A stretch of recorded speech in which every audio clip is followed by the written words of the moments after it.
There's a moment in history almost no one talks about. A night when one city burned so fiercely that even steel melted, shadows were scorched into the pavement, and the world quietly crossed a line it could never step back from. And the craziest part? This event didn't just change Tokyo. It changed war forever. Most people hear World War II and think of Normandy, Hitler's bunker, or the atomic bombs. But long before Hiroshima and Nagasaki shocked the world, another event pushed the boundaries of destruction to a level nobody thought possible. The firebombing of Tokyo wasn't only the deadliest air raid in history. It exposed weaknesses, shifted strategies, shook world leaders, and forced militaries to rethink everything they believed about warfare. But to understand how one night became a turning point for modern conflict, you have to look closer at the unbelievable moments that happened before, during, and after the attack. Moments that many history books barely mention. By early 1945, Japan's massive empire was crumbling, but the country still refused to surrender. Their cities were protected by wooden homes packed tightly together, and the Japanese government believed this made them strong, because they thought American bombers wouldn't dare attack such flammable targets. The United States, desperate to end the war without sending millions of soldiers into a bloody land invasion, faced a brutal question: how far were they willing to go to force Japan's surrender? This question pushed one man, General Curtis LeMay, toward a decision that would shock even his own commanders. And that's where the story gets uncomfortable. The strategy that no one wanted to admit worked. LeMay had studied Tokyo from the air. He knew something terrifying. The city was basically a giant box of kindling. If you threw fire into it, it wouldn't just burn, it would explode into a tornado of heat. But here's the unbelievable twist. The bombs weren't designed to blow up buildings. They were designed to ignite everything around them. Tiny pieces of burning rubber, magnesium, and napalm would scatter across rooftops, crawl into windows, and suck oxygen from the air. LeMay believed a firestorm could break Japan's will faster than any traditional bombing campaign. Other officers were horrified. Some said it crossed an invisible moral line. But LeMay pushed forward anyway. He argued that ending the war faster would save lives, on both sides. Still, no one knew what would really happen. Was the world about to witness a military breakthrough, or a historical crime? The night the bombers flew lower than anyone expected. This part almost feels unreal. American B-29 bombers normally flew high to stay safe from anti-aircraft guns. But for this mission, LeMay ordered them to fly as low as 5,000 to 7,000 feet, close enough that pilots could see lanterns and roofs below. Why so low? Because he wanted the bombs to fall in tight patterns and ignite a continuous wall of fire. Crews were terrified. Flying that low meant they were basically offering themselves as targets. Many believed they wouldn't come back. Here's something rarely mentioned. LeMay even removed most of the plane's guns to make them carry more bombs. Pilots were furious, but powerless. Imagine being in that cockpit, knowing one mistake meant vanishing in a flash of flame. The first sparks that triggered a firestorm just after midnight on March 10, 1945. The first planes dropped long strips of burning material. These weren't explosions. They were flickering lines of flame that drifted down gently, almost harmless looking. But within minutes, thousands of tiny fires merged. Houses lit up like matchsticks. Wind pulled smoke sideways. The temperature rose so rapidly that oxygen vanished from entire neighborhoods. And here's a moment many historians highlight, but few people fully grasp. People didn't die from flames at first. Many died because the fire stole all the air. If the fire grows faster than the people can run, how do you survive? A fire so hot it created its own weather. This is the moment that changed military science forever. The fire in Tokyo got so intense that it created a firestorm, meaning the heat pulled fresh air into the center of the blaze like a giant furnace. Winds reached over 40 miles per hour. The storm became unstoppable.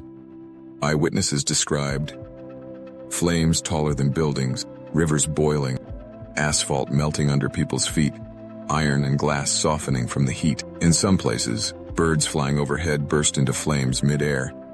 Scientists later realized Tokyo had become one of the hottest man-made places on Earth for a few hours that night. What happens when war becomes so powerful that nature bends to it? The river that became a trap. Instead of a refuge, thousands of people ran toward the Sumida River, believing water meant safety.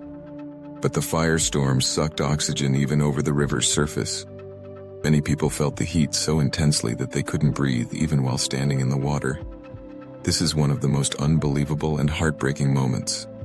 Some people survived by repeatedly dunking their heads underwater, coming up only for quick breaths before the heat forced them back under.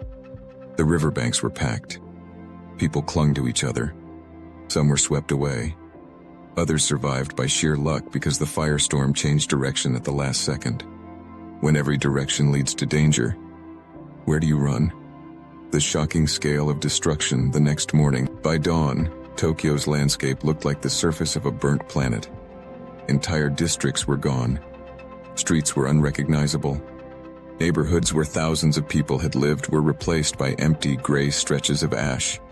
Military analysts couldn't believe the numbers. One night destroyed over 16 square miles of the city. More than 100,000 people were killed. More than Hiroshima. Over 1 million were left homeless. And here's the detail that changed history.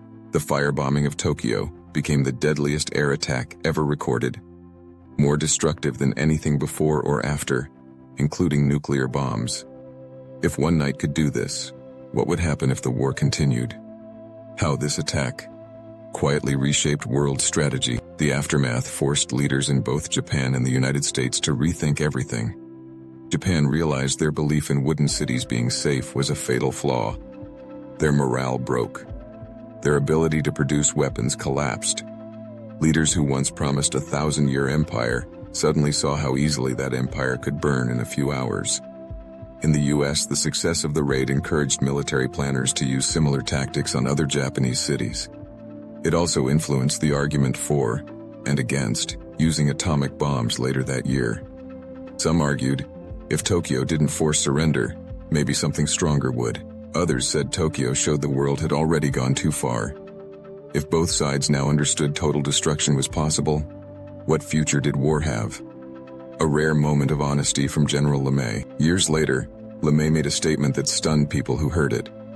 He said that if the US had lost the war, he expected to be tried as a war criminal. He didn't say it defensively. He said it matter-of-factly. This moment matters because it shows how deeply conflicted even the architect of the attack was.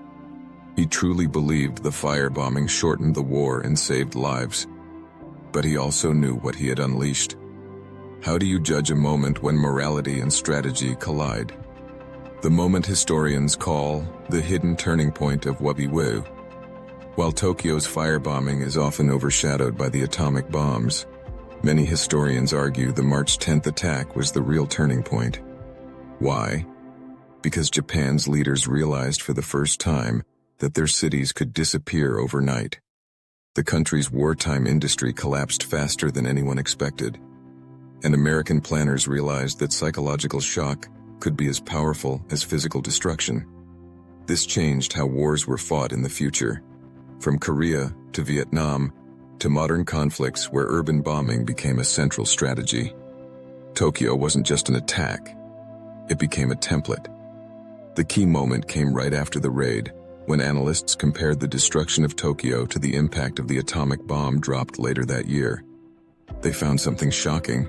The firebombing killed more people and destroyed more land than the nuclear bomb on Hiroshima. This realization hit military planners like a freight train. If conventional weapons could be this devastating, what would future wars look like with even stronger technology? Tokyo's destruction became a warning, not just for Japan, but for the entire world. The firebombing of Tokyo wasn't just another event in World War II. It was a night where strategy, desperation, science, and human suffering collided. One night reshaped military planning, pushed world leaders into new decisions, and showed the terrifying power of modern war long before the world saw a mushroom cloud. And yet, despite its size, its impact, and the scale of destruction, The Tokyo firebombing remains one of history's most overlooked turning points. Understanding it helps us understand not just how World War II ended, but why war has never been the same since. Subscribe to the channel for more stories that reveal the truth behind history's biggest turning points.